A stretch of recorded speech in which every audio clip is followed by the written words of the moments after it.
বিসমিল্লাহির রহমানির রহিম। আসসালামু আলাইকুম। শুভ সকাল। কেমন আছেন আমার প্রিয় বন্ধুরা?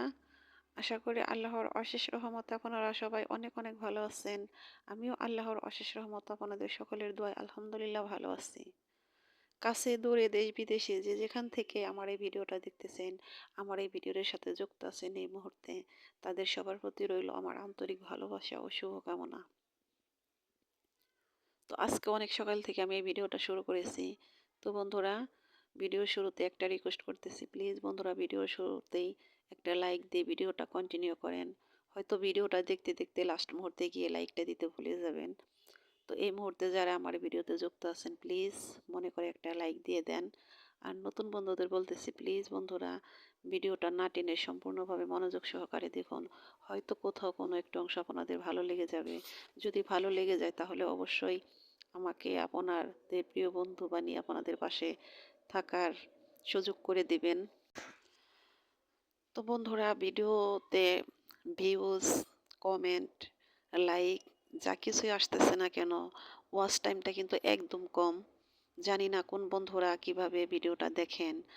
তো একটা রিকোয়েস্ট, যে আপনাদের মূল্যবান সময় যখন যেটুকু সময় পাবেন ভিডিওটা ফুল ওয়াচ করার চেষ্টা করবেন। অত বড় ভিডিও নিয়ে কিন্তু আসি না, কারণ বড় ভিডিও দেখে না সবাই। ছোট ছোট ভিডিও নিয়ে আসতেছি, তারপরে ওয়াচ টাইম একদম কম। ওয়াচ টাইমের দিকে তাকালে তো মোটেও ভালো লাগে না, কোনো কিছুই ভালো লাগে না। তারপরও করি, যেহেতু এটার সাথে এখন জড়িয়ে গেছি। দেখা যায় যে ভাবি যে ভিডিও করবো না, বাদ দিয়ে দিই, এরকম মন মনের সাথে হয়ে যায়। আবার ভাবি যে না, ধৈর্য হারালে তো হবে না, ধৈর্য ধরে দেখি কি হয়। তো বন্ধুরা, আল্লাহর রহমত আর আপনাদের হাত ছাড়া কিন্তু এটা সম্ভব না। তো একটা রিকোয়েস্ট করব, যে ভিডিওটা দেখার শুরুতে যে নিয়মগুলো আছে সেই নিয়মগুলো মেনে ভিডিওটা দেখার চেষ্টা করবেন। তাহলে আপনাদেরও লাভ হবে, আমারও লাভ হবে। এই তো দেখুন, তো আমি তো আমার শ্বশুর বাড়িতে চলে এসেছি। নিয়মিত যারা আমার ভিডিওটা দেখেন তারা হয়তো বুঝতে পারতেছেন। তো এমন শীত পড়েছে, তো এক জায়গায় থেকে আরেক জায়গায় চলে এসেছি। আর আমার শ্বশুর বাড়ির দিকে অনেক শীত, টাঙ্গাইলে উত্তরে অনেক শীত পড়তেছে। তো শীতের কারণে কোনো কিছুই করার সাহস পাইতেছি না।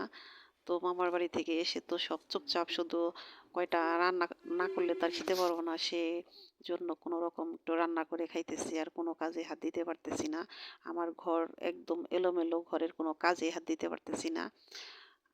তো রান্না তো করতে হবে, সেজন্য রান্নার প্রস্তুতি নিতেছি। কারণ শীত থাক আর যাই থাক, গরম থাক, রান্নাটা আমাদের মেয়েদের এটা হলো কমন একটা ব্যাপার, এটা রান্না করতে হবে। তো আমি আজকে রান্না করব হলো লটকা শুটকি ভুনা করব, আর খেসারি শাক ভাজি করব। কোনো বাজার নেই ঘরের ভিতরে। আহ, আলু, পেঁয়াজ আর রসুন, আদা এগুলো ছাড়া ঘরে কোনো তরকারি নেই এমনিতে। আর বাহিরে যে আমার বাড়িতে যে তরকারি সেগুলো আছে, যেমন সিম, লাউ, বরবটি এগুলো আছে। তো কোনো সবজিও আনাইতেছি না, কারণ কোনো কিছুই ভালো লাগতেছে না। মোট কথা, বাজারও করানো হইতেছে না, কোনো কিছু খাইতেও ভালো লাগতেছে না। জানি না কার কীরকম লাগে। এই শীতের মধ্যে কিন্তু আমার খাওয়ারও কোনো একটা অনুভূতি হয় না, ক্ষুধা লাগে না, না লাগে তাও বুঝি না, এরকম একটা পরিস্থিতি। তো এই তো গাছে থেকে মরিচগুলো তুলে আনলাম। অনেক দিন ধরে তো মরিচ তোলা হয় না, মরিচগুলো পেকে গেছে। তো বেছে বেছে সে মরিচগুলো তুলে আনলাম। তো এখন আমি হলো যে লটকা শুটকিটা ভুনা করব। তো ভাতটা বসানোর আগেই আমি গরম পানি, ফুটন্ত গরম পানি করে শুটকিটা কেটে কেটে তারপরে ভিজিয়ে রেখেছিলাম। তারপরে ভালো করে ধুয়ে এটাকে শিলপাটায় ছেঁচে নিয়েছি। কাঁটাগুলো ফেলে দিয়ে এখন এই পেঁয়াজ, কাঁচামরিচ, তেজপাতা এগুলো দিয়ে তারপরে হলো কিছু কিছু হলুদের গুঁড়ো, মরিচের গুঁড়ো, ধনিয়া গুঁড়ো দিয়ে দিলাম। এটাকে একটু ভালো করে কষিয়ে রান্না করব। তো শুটকি, যে কোনো শুটকি খেতে আমার খুব ভালো লাগে, আমি খুব পছন্দ করি। তো এত শীতে একটু ঝাল ঝাল শুটকি ভুনা খেতে কিন্তু ভালোই লাগবে, সেটা ভেবেই শুটকিটা ভুনা করতেছি। খেয়েছি, মজাও লেগেছে, কারণ অনেকেই শুটকি অনেক পছন্দ করেন, আবার অনেকে আছে শুটকির ঘ্রাণই শুনতে পারে না। তো শুটকি যদি ঘ্রাণ না আসে তাহলে কিন্তু শুটকির মজা পাওয়া যায় না। আমার শুটকি অনেক পছন্দ, তবে যে কোনো শুটকির চেয়ে আমার চাপা শুটকিটা আমি বেশি পছন্দ করি। তো আমার মতো কে কে কোন বন্ধুরা শুটকি খেতে পছন্দ করেন অবশ্যই আমাকে কমেন্ট করে জানাতে পারেন। আর বন্ধুরা কে কোথা থেকে আমার ভিডিওটা দেখতেছেন, কার জেলায় কার দেশে কিরকম শীত পড়েছে অবশ্যই আমাকে কমেন্ট করে জানাতে পারেন। তো এই তো শুটকি ভুনা আমার শেষের দিকে এই তো হয়ে গেছে।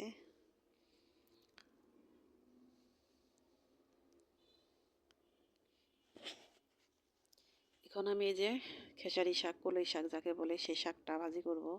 তো শাকটা আমি কুটে ধুয়ে নিয়েছি আগেই, তারপরে চুলাই দিয়ে তো কাঁচামরিচ পেঁয়াজ আর এর সাথে দেব হলো লবণ দিয়ে শাকটা ভাজি করব। তো শাক যারা খান তারা ভাজি করতে পারেন, জানেন কি কি দিয়ে করতে হয়। তবে আমি কিন্তু খেসারি শাক, লাউ শাক এই দুইটা শাকে কিন্তু আমি আদা খাই, বাগারে কিন্তু আদা দেই।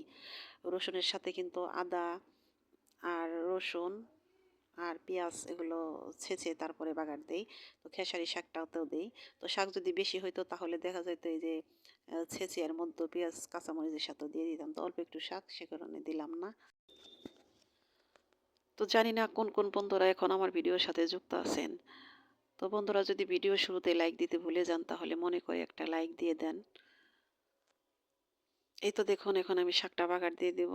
তো এটার মধ্যে দিয়ে দিয়েছি হলো রসুন আর হলো একটু আদা ছেঁচে দিয়েছি। তো বন্ধুরা আপনারা যারা এইভাবে না খেয়েছেন তাহলে তারা খেয়ে দেখতে পারেন, ট্রাই করে দেখতে পারেন। কারণ এই খেসারি শাকে আর হলো লাউ শাকে যদি কিনা আদাটা দেওয়া যায় তাহলে কিন্তু এটার ফ্লেভারও অনেক সুন্দর আসে। তো বন্ধুরা আমি কথা বলতে বলতে ভিডিওটা লাস্ট পর্যায়ে চলে এসেছি। তো আমার ভিডিওটা কেমন লাগলো অবশ্যই আমাকে কমেন্ট করে জানাবেন।